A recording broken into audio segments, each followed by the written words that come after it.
Jadi pada hari ini saya sangat bertuah kerana bertemu dengan satu saudara yang berasal dari Belaga di Sungai Asap pada masa ini, ialah Miku Loyang. Kami ada bertemu di Telangusan di Longsan pada hari ini. Jadi saya mau bertanya dengan saudara Miku, apakah tujuan saudara datang ke Longsan ini? Terima kasih Saudara Pita. Saya pada hari ini sangat gembira oleh kerana bertemu dengan Saudara Pita. Khasnya orang-orang di Barang, orang-orang di Telangusan. Tujuan saya datang kemari sebab saya nak bagi tahu saya punya suku-suku kaum. Oleh kerana Batang Telangusan ini adalah terdiri daripada Kenyah, Kayan, Berawan dan sebagainya. Jadi saya dengar di Batang Telangusan ini orang mau buat satu mega dam seperti yang telah dibuat di Bakun. Dengan hati yang susah ini saya bawa pergi Batang Telangusan oleh kerana kami di Bakun sudah ditipu oleh Barisan Islam. Terutama sekali kerana Bakun dibina, dia janji manis itulah inilah, tapi sebaliknya langsung tak ada. Jadi saya tidak mau saudara-saudara saya dan sepupu saya yang di Batang Telangusan, saya tidak mau perkara ini dengan mereka lagi. Sudah juga kami di Batang Baloi sudah kena tipu. Saya tidak mau orang di Telangusan tidak ditipu lagi. Itu sebab saya datang kembali. Bagaimana kalau saya tanya saudara, apa yang kalau kita lihat ke belakang lagi kata yang dibuat oleh orang-orang di Batang Baloi dulu yang terlibat dengan dam ini, apa yang harus mereka buat? Kalau kata tengok belakang, apa harus mereka buat supaya dam ini tidak dipindahkan?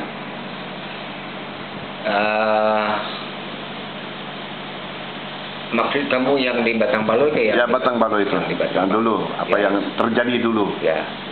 Jadi kami dulu masalahnya ya kami rakyat biasa ini memang tidak tahu menahu.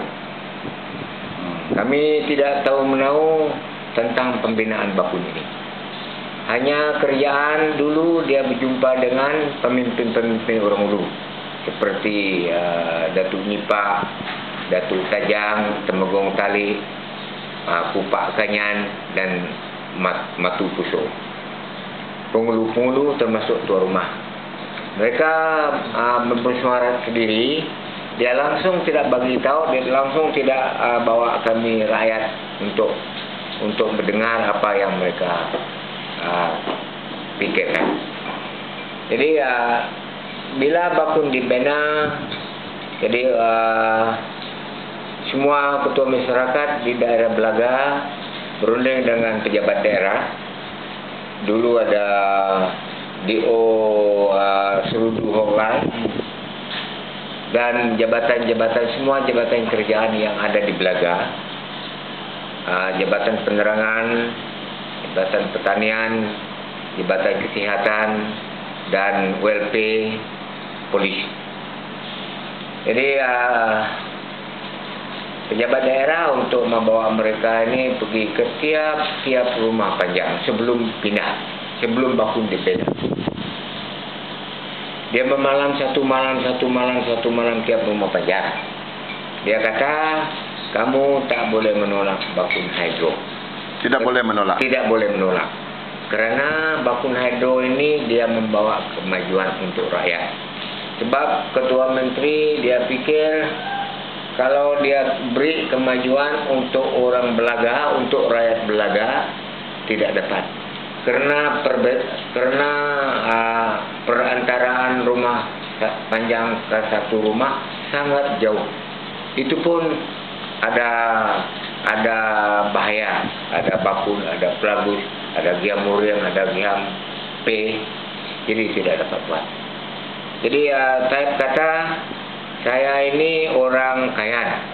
Ya, saya masa itu jadi penyelia, saya ada dengar dia cakap di Batu Keling. Orang Kayan-Kayan di Batang Baloi jangan hotel. saya Taib Mahmud. Walaupun saya Islam, tapi asal saya Kayan. Saya ini Kayan Lalo. Kalau ikut sejarah orang Kayan Lalo ini saya turun dari Batang Kayan. Turun ikut Batang Baloy, turun. Mau singgah satu tempat, tidak. Mau singgah satu tempat, lalu. Mau singgah satu tempat, lalu. Sampai Sibu. Itu sebab kami orang Kayan Lalu. Yang kata Melayu Kayan Lalu, yang kata Kayan Lalo. Itu sebab saya ini Kayan. Jangan susah. Saya pikir sekarang ini saya minta orang Kayan bersetuju kita buat satu tempat untuk pindah orang Kayan di Batang Baloy untuk berkumpul bersama. Baru saya boleh dapat beri pembangunan. Jadi nanti saya pikir macam mana cara saya boleh kumpul kamu orang semua. Baru saya beritahu, kata Taib Mahmud. Jadi kalau bakun dibina nanti kamu orang jangan lawan, sebab saya punya polisi mau orang Kayan maju. Saya punya polisi mau tolong orang Kayan. Sebab saya tidak sampai hati saya tengok orang Kayan. Sebab saya ini juga Kayan. Tengok saya punya bangsa di muka. Ada orang tua-tua yang masih ada pantang lengan. Itu betul. Itu orang Melanau sana, orang tua dia ada pantang lengan. Jadi ini yang saya pikir, kata Ketua Menteri dengan kami waktu itu. Jadi itulah orang pegawai kerjaan cakap, jangan lawan ini. Ini memberi kesenangan untuk kamu semua di Belaga. Begitulah kata-kata mereka. Itu yang buat kami orang terkeliru. Jadi bila kami pikir jangan lagi orang yang tidak ada pendidikan, sedangkan saya sedikit ada pendidikan pun terkeliru juga. Sebab saya rasa wah betul nih. Ini Taib dia Kayan, ya, dia takkan melihat kita begitu saja. Kita ini sebahagian daripada bangsa dia. Saya pikir pun macam itu juga. Itu yang menyebabkan kami menerima itu bakun dam. Kedua, sebab banyak orang pikir, saya pun pikir, sebab Batang Baloy ini cukup berbahaya. Wong Pelagus, Wong Bakun, Ulu sana Lerompe, Dia Mulyang, Batu Nyaat, banyak wong. Jadi wong Bakun ini yang paling berbahaya ini di antara kami. Banyak orang di sebelah laut juga, banyak orang sebelah hulu. Jadi inilah cukup bahaya. Kalau ikut sejarah Bakun ini, sejarah orang tua-tua, kalau kita gumpul biji mata orang yang sudah mati yang karam di Bakun ini, kita simpan dalam karung baja penuh satu karung. Ini memang betul. Ini memang betul.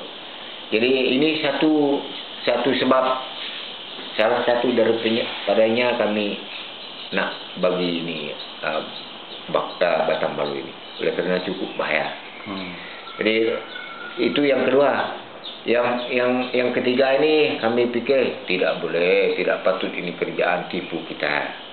Ya inilah tidak patut ini kerjaan tipu kita. Kerjaan kita undi selama-lama, tidak pernah Barisan kalah di kawasan Belaga ini.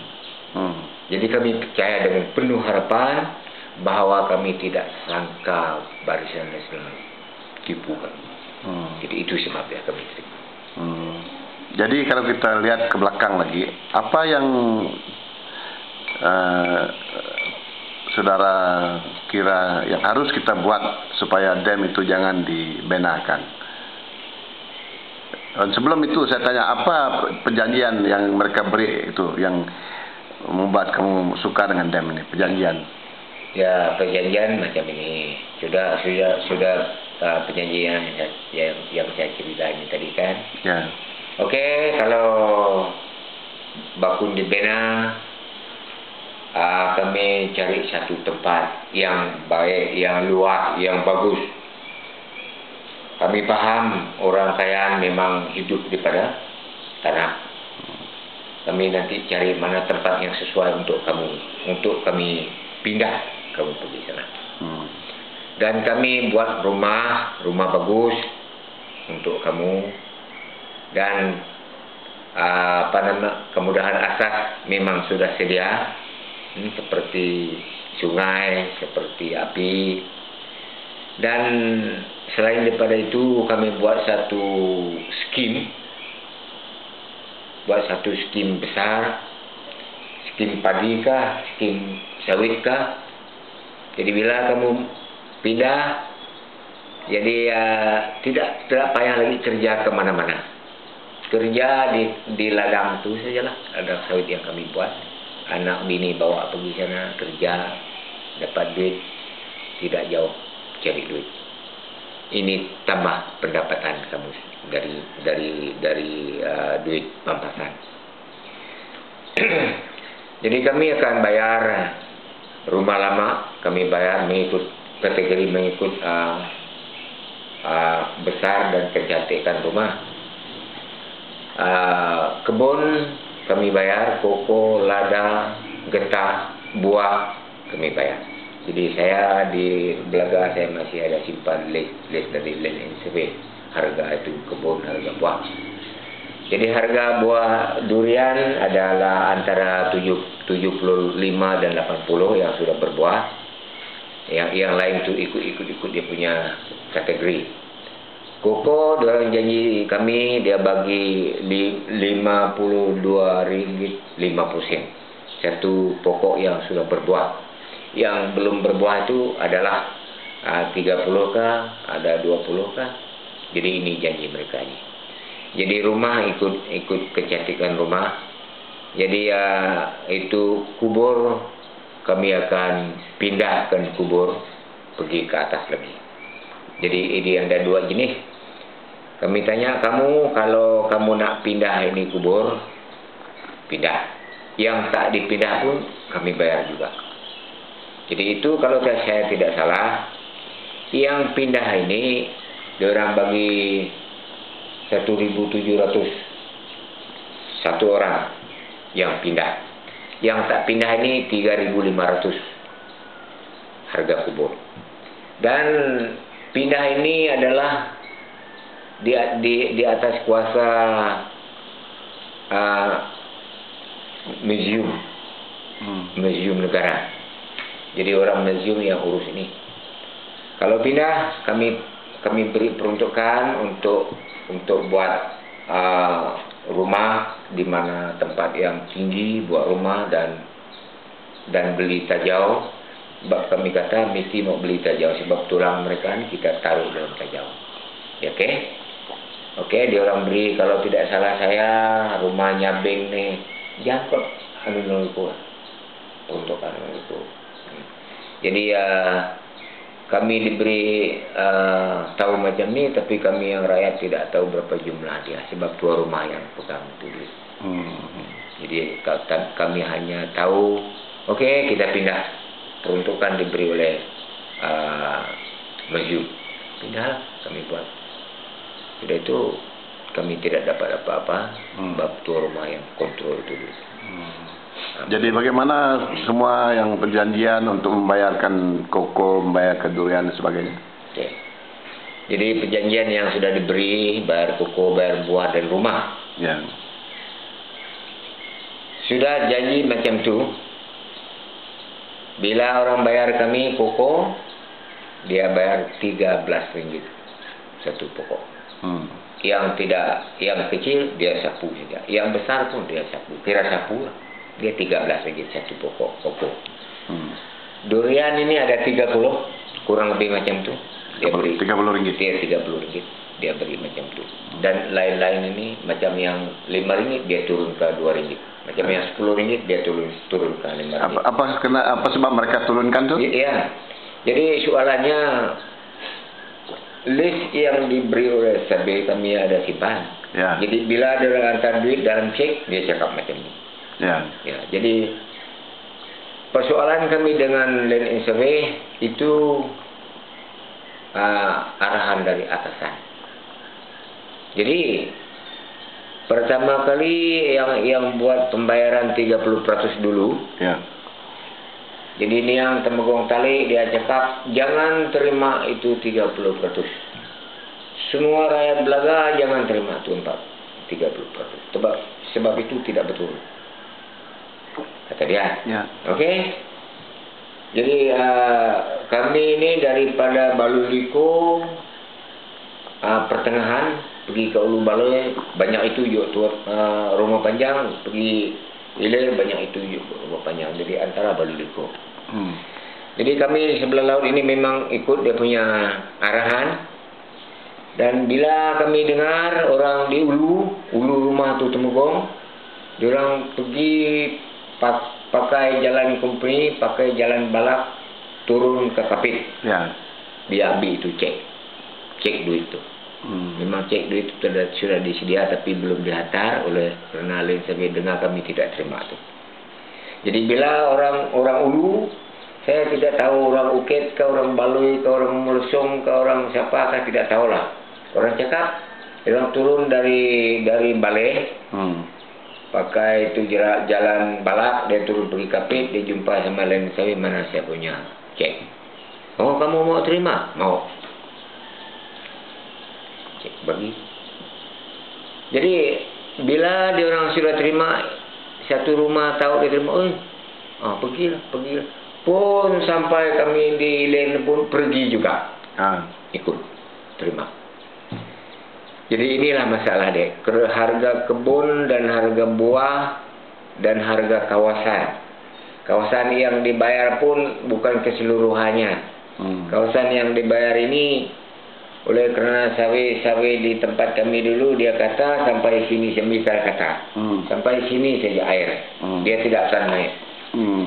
Sampai sini saja. Ini sawit sudah tahu. Okey, dia sampai sini saja. Jadi mana-mana tanah dan kebun yang sebelah bawah ini memang dia bayar. Tapi yang sebelah atas ini tidak. Ini bukan. Sudah itu dia bawa satu borang. Borang ini hapus hak. Jadi dia suruh kami sign lah. Orang besar-besar, orang tua-tua sign lah. Kami sign. Hapus hak yang sudah disukat. Jadi bila bayar harga koko inilah dia 13 ringgit. Langkau kebun tidak dibayar. Seperti di rumah macam ni, lepubung kata iluknya, lepubung tidak dibayar. Rumah babi, kan kita ini orang makan babi. Ya, pelihara babi. Rumah babi tidak dibayar. Rumah ayam tidak dibayar. Kalau ada rumah juga tempat jenarita, kan Batang Bali dulu memang ada jenarita. Tempat jenarita tidak dibayar. Semua tidak dibayar. Hanya rumah saja yang dibayar. Itu pun tidak mengikut sebesar rumah itu. Tidak mengikut. Kalau ikut dia rumah saya di tempat saya di Longlinau, dia punya buka ada 20 kaki. Dia punya panjang pergi dalam sana ada 40 kaki. Dia 2 tingkat. Jadi boleh dikatakan cantik. Rumah kita orang ulu lah. Cantik, dia ada siling, itu dia punya dinding, itu ada cermin, ada ribbon saya beli. Cantik saya tengok. Ya, saya punya jenarita ada sedia di tempat pondok tu. Jadi bila mereka bayar itu, dia bayar saya punya harga bilik saja. Semua lepubung, semua itu, ini, itu tidak dibayar. Jadi bila dia nak bayar rumah, misal kata rumah saya di Longlinau 37.000. Bila dia bayar 33.000. Dia bayar 33.000. Saya tanya kenapa? Ya, potong harga tanah tempat rumah kamu di Asam. Gini dia mulai.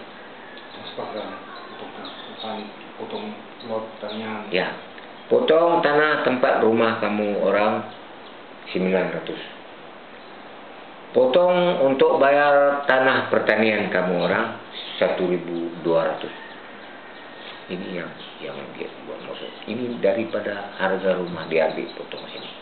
Jadi selanjutnya berapa yang kamu terima mata uang? Ya, mata uang yang kami terima, tetapi Berapa uang? Berapa ribu tuh? ya.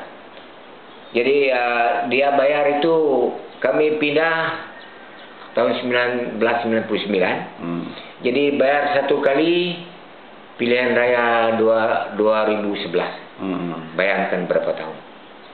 Yang pertama 2011 ya. Dia datang bayar 2011. Nah, ini harga rumah lama kamu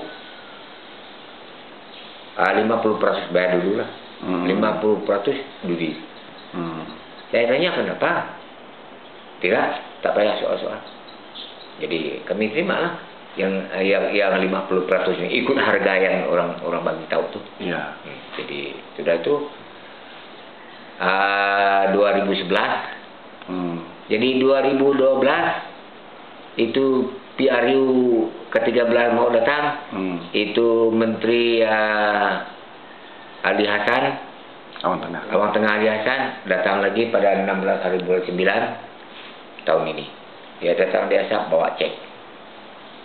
Oke, dia kumpul, ya ini cek kamu harga rumah. Ini yang 50% yang lagi belen tuh. Nah, saya bagi dia. Jadi itulah. Kalau harga rumah saya 33, nah, dia bagi dua lah. Berapa dia bagi yang dulu dan belen dia bagi pada itu. Tapi tidak ada interest. Tidak ada interest. Jadi kami tanya, kenapa kerjaan tidak bagi bunga dan anak duit kami? Sedangkan di mana-mana kita simpan duit, memang ada anak dia. Dalam berapa tahun ya? 15 tahun. 15 tahun. Kurang lebih 15 tahun. Iyalah, 15 tahun. Jadi Datuk Sri Jem Masing dia kata, nadai bisik kerjaan bisik semayang orang sakak mayar bunga duit. Nadai. Kuring Jem Masing. Tapi musik paku doan belum saya cakap macam ni, tapi saya rasa kalau saya pergi cakap sama Datuk Jem Masing, tapi saya belum cakap, tapi oleh kerana tidak jumpa dia. Kalau saya cakap sama dia. Ya betul. Nadai perjanjian dengan orang rakyat memberi anak duit. Nama kebuah kerjaan Barisan Nasional nyimpan duit kami 15 tahun. Nama kebuah. Nah, jadi saya kira macam itulah soalan saya, tapi saya belum jumpa lagi Datuk Sri Jem Masing. Nah, itu sebabnya. Itu sebab sekarang ini pembayaran rumah lama-lama sudah habis. Lah dia bayar pada tahun 2012 ini.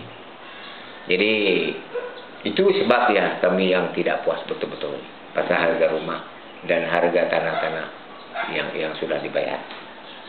Oke, saya beri terima kasih kepada saudara Miku karena memberikan saya peluang untuk bercakap. Terima kasih.